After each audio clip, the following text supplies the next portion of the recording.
नमस्कार दोस्तों, आप सभी का स्वागत है हमारे YouTube चैनल पर। दोस्तों, आज का यह वीडियो आप सभी के लिए बहुत प्रेरणादायक और स्पेशल होने वाला है, क्योंकि आज हम आपके सामने बेंजामिन फ्रैंकलिन की जीवनी को शेयर करने वाले हैं। इसलिए दोस्तों, इस इंटरेस्टिंग वीडियो को आखिर तक देखिए। दोस्तों, भारतीय रुपयों की नोट पर गांधी जी की फोटो होती है और अमेरिका की US डॉलर पर बेंजामिन फ्रैंकलिन जी की फोटो होती है, जिनकी पूरी लाइफ ही हमारे लिए एक एग्जाम्पल सेट करती है, जिससे कि हमारे लिए ये समझना बहुत आसान हो जाता है कि एक अकेला इंसान इतना इंस्पायरिंग कैसे हो सकता है। तो दोस्तों, चलिए शुरू करते हैं बेंजामिन फ्रैंकलिन की जीवनी को। दोस्तों, बेंजामिन फ्रैंकलिन अमेरिका के राष्ट्र निर्माताओं में से एक थे और अमेरिका के एक ग्रेट वैज्ञानिक और इन्वेंटर होने के अलावा एक ग्रेट राइटर और पॉलिटिशियन भी थे। और अगर आप आज रॉकिंग चेयर पर बैठकर उनकी वीडियो देख रहे हैं तो आपको जानकर यह खुशी होगी कि रॉकिंग चेयर का इन्वेंशन भी उन्होंने ही किया था। और ऐसे ही ढेर सारी महान चीजों की खोज करने वाले बेंजामिन फ्रैंकलिन जी की लाइफ में बचपन से ही अप्स एंड डाउन्स रहे हैं। बेंजामिन फ्रैंकलिन जी का जन्म 17 जनवरी 1706 को अमेरिका के बोस्टन नाम के एक छोटे से शहर में हुआ था। उनके पिता का नाम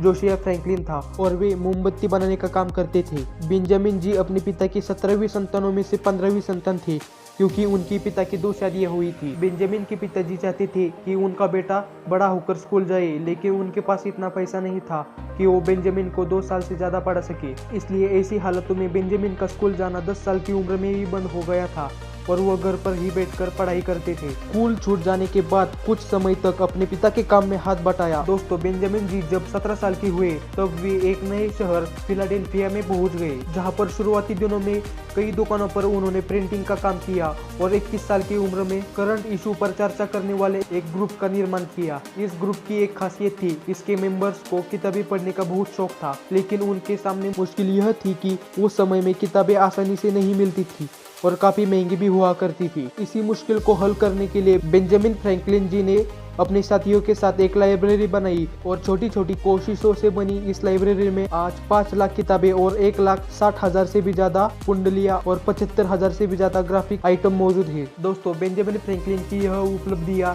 उनके इस बात का उदाहरण है, चींटी से अच्छा उपदेशक और कोई नहीं है।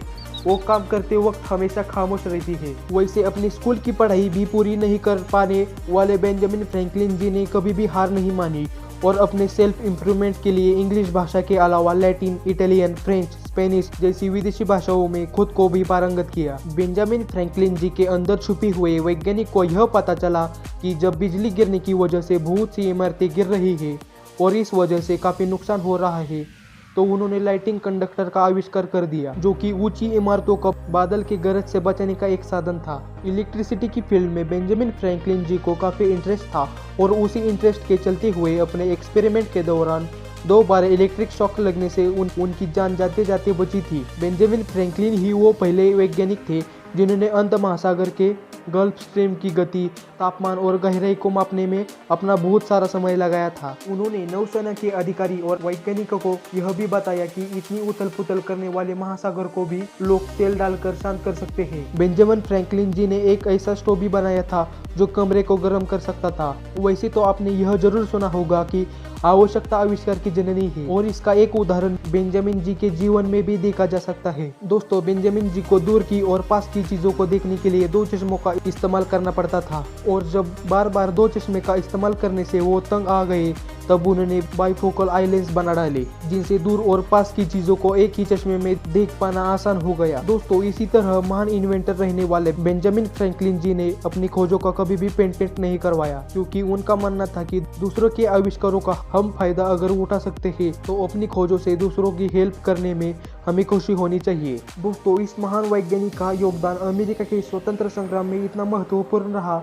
जॉर्ज वाशिंगटन जी के बाद दूसरा नाम इन्हीं का लिया गया और अमेरिका के संविधान निर्माण में भी इन्होंने अपना महान योगदान दिया है। राजनीति और आविष्कारों में महारत हासिल करने वाले बेंजामिन फ्रैंकलिन जी को संगीत में काफी रुचि थी। उन्हें वायलिन, वीणा और गिटार बजाने का काफी शौक था और वो शतरंज के भी बहुत बेहतरीन खिलाड़ी थे। दोस्तों, धूप घड़ी में छाव का क्या काम, बिल्कुल ऐसे ही हर मुश्किल हालात में धैर्य रखने की सलाह देने वाले और वक्त का महत्व समझने वाले महान वैज्ञानिक बेंजामिन फ्रैंकलिन की डेथ 84 साल की उम्र में अप्रैल 1790 में हो गई और दुनिया को दिया हुआ उनका योगदान उस समय साफ दिखाई दिया जब उनके अंतिम संस्कार में 20,000 से भी ज्यादा लोग शामिल हुए थे। तो दोस्तों यह थी बेंजामिन फ्रैंकलिन की बायोग्राफी। दोस्तों आपको यह वीडियो कैसा लगा यह नीचे कमेंट करके जरूर बताना और वीडियो अच्छा लगा हो तो वीडियो को लाइक शेयर और चैनल को सब्सक्राइब जरूर करना। मिलते हैं अगली वीडियो में।